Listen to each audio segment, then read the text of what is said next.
Hi everyone, welcome back to our channel. I'm Nadia and Rob today is behind the camera. And we are here because we found something really interesting at one of the... Hey, you found this one, not me. There's a specialty store that we like to go to a few times a year, and they had something really interesting in stock.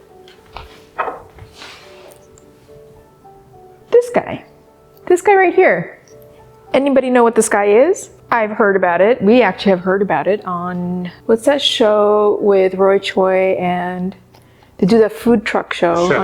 The chef show on Netflix.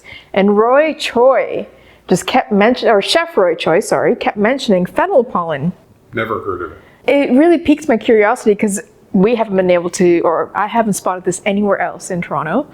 But at this one store, this was right there and piqued my curiosity as to why this has become prevalent amongst high-end chefs in upscale kitchens everywhere. In the States anyways, I'm not sure how much in Canada. So, fennel pollen. What is fennel pollen? Fennel pollen is from the same plant that you also get your fennel bulb for salads and stews, whatever you want to make, along with fennel seeds. The pollen itself is actually from the yellow flowers that you see growing on the dillweed, which is then harvested in a very laborious way, similar to saffron.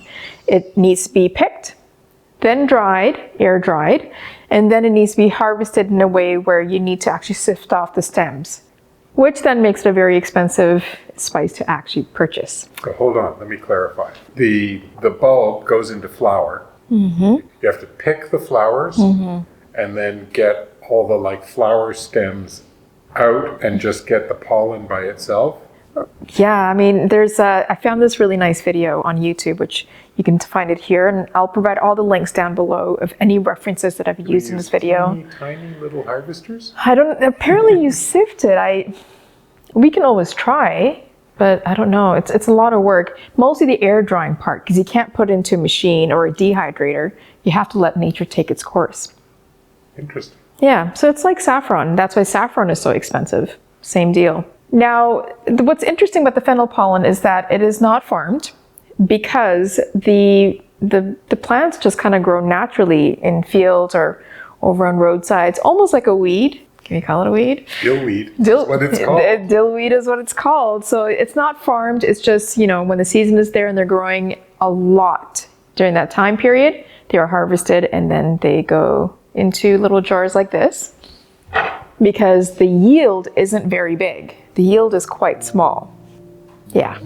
Now, the flavor is very big? Well, that's what we're going to find out. We haven't actually tasted it yet. We will be tasting it on camera because that's what we do. That's what we do. We got to share it with you guys, right? The history. Before the history, the origin of fennel pollen. It is widely used in Italy, more so in Tuscany, from what I believe. If there are any Italians out there and would like to correct me, please let us know. And it's used to be sprinkled on salads and stews, on roasts. We're actually going to be cooking fish today, so on fish. And some of the stuff that I read showed that it's used in bread, which I thought was interesting. So we've made Demi baguettes with a pinch of fennel pollen in it, out of curiosity again, and also to create content. I mean, we got to be able to create content. So we had to open this jar so I can make the baguette ahead of time. We actually baked the baguettes this morning and the house is smelling fantastic. So it has been known to have, in terms of taste, a fennel taste, obviously, because it's fennel, anise taste, but it also has a bit of an earthiness to it. And some have said that it finishes off with a bit of a citrus sweet note. When we opened this jar yesterday to make the baguette, I'm actually a huge fan of fennel. I will actually eat just fennel seeds on their own after a meal because it's a good digestive, but the smell is just... It's really interesting. It almost has a hint of lavender. Lavender, and it smells a bit like hay, right? Yeah, there is There's a bit of that. hay smell. The pollen pollen itself is very tiny. I mean, I would actually argue and say these are the tiny little flowers, not so much the pollen itself, because there's still some stems on this. See? It has, you can see a bit of the stem. Yeah. I don't know. Again, watch that video where the guy is actually harvesting the fennel pollen, and I would argue that it's more flower, but I guess it's easier to say it's pollen because it's dried for the... Well, the pollen would be in there. The pollen would definitely be in there. So it smells wonderful to me, but it's very strong. This would be stronger than eating the fennel bulb itself and eating the fennel seeds, I would say. Taste?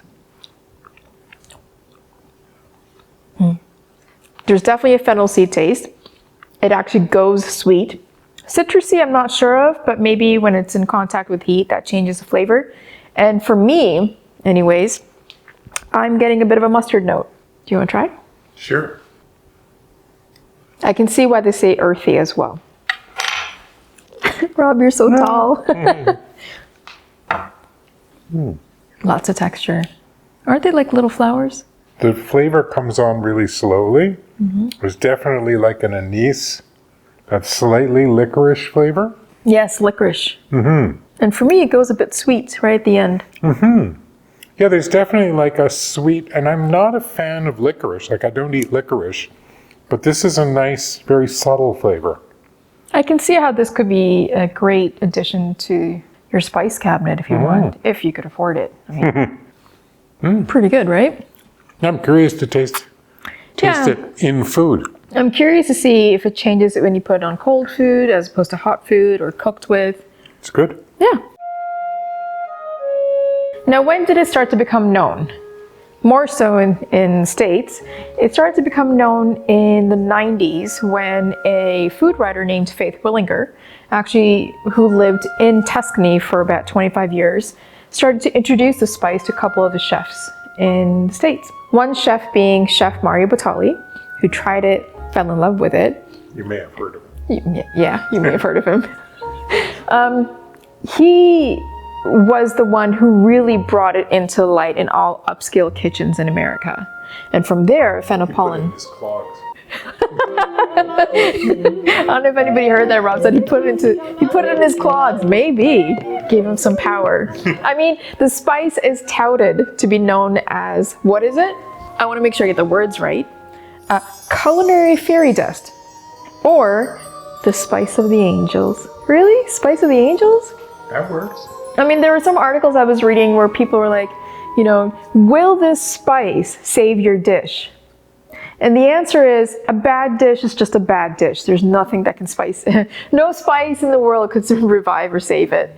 But what it can do is enhance the dish into a whole new level of flavor town. Now, because it became more known in upscale kitchens in States, and again, I'm not sure in Canada, it obviously became the realm of upscale kitchens. You couldn't quite get the spice anywhere else. One being that it's mainly harvested in Tuscany. Now it's also being harvested in California. So acquiring the spice was not easy. But with the rise of culinary exploration for savvy home cooks, you too can also get this jar. Basically for people who can't afford luxe dinners, which we really can't, but we love cooking. After selling your firstborn child, you too can have the dish of your dream. Kidding, we didn't sell any children, but it's not a cheap date. This jar cost us $32 from where we got it. Downside is the price. The upside is little goes a long way, just like saffron. So you won't be running out of this anytime soon, and it doesn't expire. Keep it tightly sealed in a dim corner or in your cabinet, and you won't lose the essence of the flavor either. Where did we purchase this? One of our favorite places in the whole world. It's called Pasquale Brothers in Etobicoke for Torontonians out there. They are a specialty store that carry high-end imported goods, and I can't even remember how we even discovered Pasquale Brothers, to be honest. This was a number of years ago. But they carry fantastic Italian goods that they actually bring in from Italy and some other items as well. And I believe they provide stuff to restaurants. Yes, mostly restaurant supplies. They do have a storefront that you can go in, go through their goods and make some purchases. And it was there that I saw this tiny, tiny little jar just kind of tucked away somewhere. And I was like, I'm getting it. I want to get this. We'll worry about the price later. Now, what have we done with the fennel pollen? Because obviously we got to try it out. We are going to sprinkle it on some fennel and orange salad that we've made. We are also going to sprinkle it on some hot cauliflower soup that we made a few days ago. The baguette that's been cooked in. And we are actually going to season the fish and sear it and have a taste of that. We got lemon sole. It's a really good tasty fish that does not taste lemony, nor is it a sole, but it's a yummy, yummy piece of filet.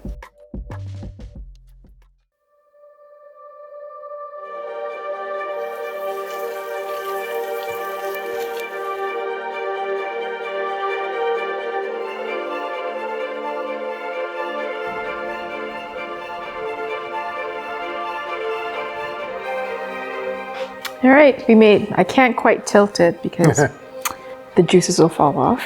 It's a beautiful fennel and orange salad. Fennel and orange salad. We actually used a bit of dill. Yep, we used Cara oranges because it's still in season. We're gonna sprinkle this magical culinary fairy dust. Maybe one more pinch. Yeah. Go for it. See if it actually makes any difference. Certainly smells good. It looks really pretty. Looks pretty. Shall we? Go for it.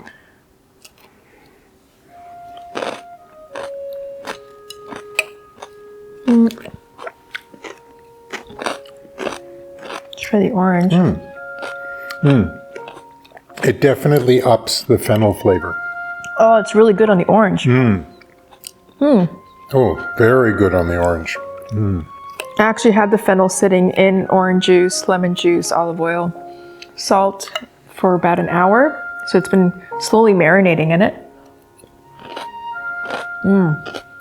It's one of my favorite salads. I would say the fennel pollen is best reserved for non-fennel flavors. I agree with you because the orange. Orange tastes amazing. Yeah. On the fennel, meh. Well, the fennel already tastes of fennel, but the orange, the fennel flavor is there, that slight licorice, but it's transformed in a very different way. It works really well with the sweet of the orange. That's delicious. Now I want to try it on other things. Soup next? Oh, Sure. We're making like a 4-course meal. Yeah, we'll do soup next. So we have, we made cauliflower soup a couple of nights ago. There's no cream or cheese in it, but very, very yummy. A nice healthy dusting. I don't know if you can see. No, I don't know. Either. Barely. It's not even focusing. Yeah. But it's like a dusting.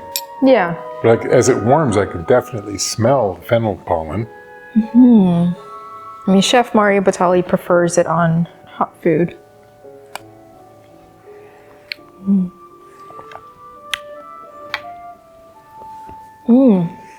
Did it go more savory?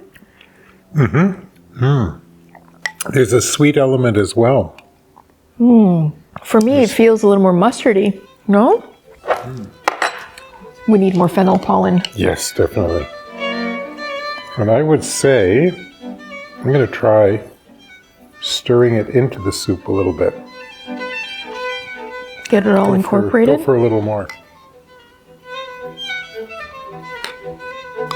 I mean, we're talking teeny tiny little pinches, so...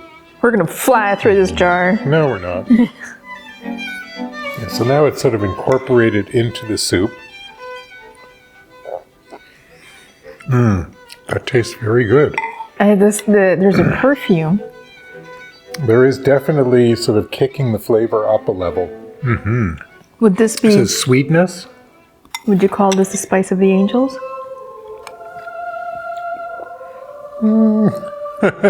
Don't know that I'd go that far.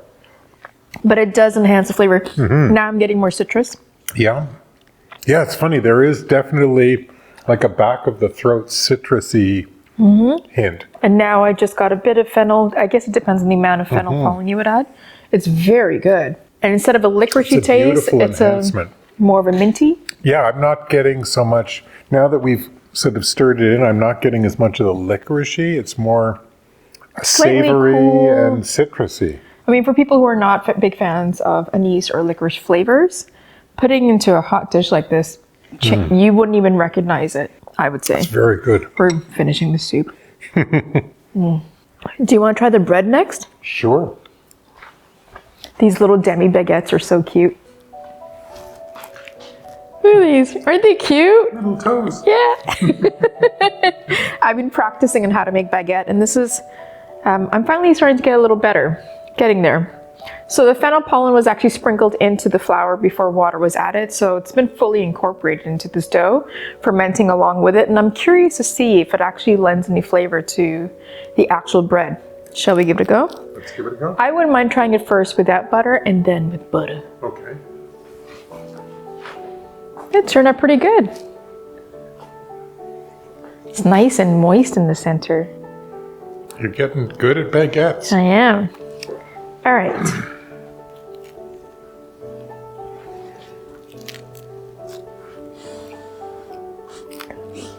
Oh, I do smell it when I just sniff it. Okay. Oh. Right at the end. Yes. We knew someone years ago, a guy from Sicily, and he loved getting Italian bread. The taste is like the taste of the bread that he would purchase. I don't know if they actually put any fennel pollen in it, but it has a very familiar taste. It's very good. And I only used a pinch of it in the flour. Comes through right at the end. And again, it's that slightly sweet, almost citrusy. I'm using this in baguettes. It's not quite adding like a fennel flavor, but there's definitely a subtle enhancement. A slight sweetness and a little, almost a citrus follow through. Yeah, it's very good. And with the butter on it. That brings it out more. My guess is the flavor elements are soluble in oil. Which would explain why, And that's why when it's heated. when we put it in the soup and heated it, and we're having it with butter, that's bringing out the flavor. Yeah, I'm putting this in baguettes again. Not in a whole sourdough bread, but in baguette. I have a nasty suggestion. What? Fennel pollen butter. You know, I did think about that last night. Could we do a fennel pollen compound butter? Yeah, But I think it'd be more licorice, you know? More anisey? I don't know. We'll save it for another. We'll do a short. How about that? Very Shall good. we? Oh, now it's really coming through. It's coming through, and now because you know when bread activates saliva glands, there's an overall sweetness in the mouth. It's a beautiful flavor. Okay. Not sure if it'd be touted as a fairy dust, but I am very pleased with the slight flavor changes and enhancements. It definitely is lending something different. It makes you want to go back for more. Yeah. I feel like. Shall we try the fish? Why not? Let's cook it up. Okay, here we go. So this is a nice piece of fillet of lemon sole, which isn't sole Nor is it and lemonade. does not taste like lemon. It's just the name of the fish. But it's a beautiful, sort of delicate white fish that we thought would be good with Yeah, a very simple seasoning, just salt, white pepper, salt, white pepper, and then a dusting of the fennel pollen on both sides. and then Sauteed it.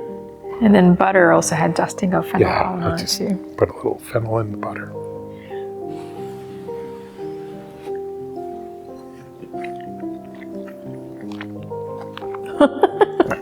Wow. I wasn't sure what to expect. That is really good. Totally different flavor than when we had it in the bread. There's still a bit of like a hint of fennel, but it's more on the savory side. It actually enhances the overall taste of the dish and the fish too. I don't know if I'm making any sense. It's subtle, but there's definitely a difference. It's a little citrusy, a little savory. I'm glad we kept the seasoning simple because the fennel pollen is doing most of the work. It's giving all those other notes of flavor. Just got another hint of citrus. And we didn't add any lemon juice. No, we didn't. Wow. It's really funny. It works in conjunction with the rest of the food. Like it's a very subtle little enhancement. Yes, it does not take over the actual food. You think it'd be a very dominant flavor. It's not. It is playing a supporting role in the overall flavor town. My goodness. I think she likes it. I do. We're keeping it. I mean, we bought it. We're obviously keeping it, but I would like to get more in the future. That is really good. We need to serve this delicious. to people, do a blind tasting and see what they think. They certainly wouldn't like scream, oh my goodness, fennel fish. It doesn't taste like fennel. It doesn't have the licorice-y foretaste at all. No. Just a very subtle hint that comes in with a little bit of sweetness and citrus. Definitely a lot of citrus notes in here. I'm really enjoying it. And if you'll notice, we're not stopping. You kind of want to keep going back for more and more. It's really good. So, addictive warning? I mean, is that really a bad thing? So, what's your overall rating out of 5? It's definitely a very different flavor, sort of unexpected, and it really changes depending on what you do with it. Like in the bread, we could barely taste it in the bread, but then when you put butter on it, it came through a lot more. Yeah. So there's something that happens with the fennel pollen and oil for sure, because you can taste it in the fish. With the searing of the butter, that brought out the taste of the pollen, but it's different again. What's interesting, I find, about the spice is the versatility. You can use it on cold foods, you can use it on hot foods, you can incorporate into something like a bread, and you can even sear with it without worrying about it having It's not. It has No burnt no taste. bitterness. It's not like, sometimes if you sear black pepper, it picks up a bitter flavor. There's none of that here. No, and we cooked it at high heat. We're high heat cookers. Yeah, and what I really liked is on the slices of orange in the salad. That was it so good. totally transformed them. I'd say it's a good stuff. It's a 5. It's a 5 for me too. I mean, I wasn't sure what to expect because we've never tasted it before or seen it. No, we saw it on TV. But I'm curious to see how it takes off in Canada. Yeah, I did notice. I did a quick little phone search. You can order it online. It's available on Amazon. It's available from a couple of outlets in Canada, and I assume in the States as well. So And it is available. I believe Pasquale Brothers does do online ordering as well, so you can order from there. Our jar that we got is 28 grams. A couple of the jars online are 15 grams, so just keep that in mind how much you would like. And it's delicious stuff. Yeah. Enjoy. Enjoy. If you guys do use it, find it. Share the Let us information. know. Yeah. Tell us what you think. And where you find it. I'm really curious. I haven't seen it anywhere else except for that one place. Check Mario Badali's back pocket. Or his clogs. Right. Thanks everyone. Thanks for Bye-bye. watching. Don't forget to subscribe, hit the notification bell. The like does impact the algorithm, and we're almost at 1,000, so we really appreciate support. It'll help us keep making videos for you guys.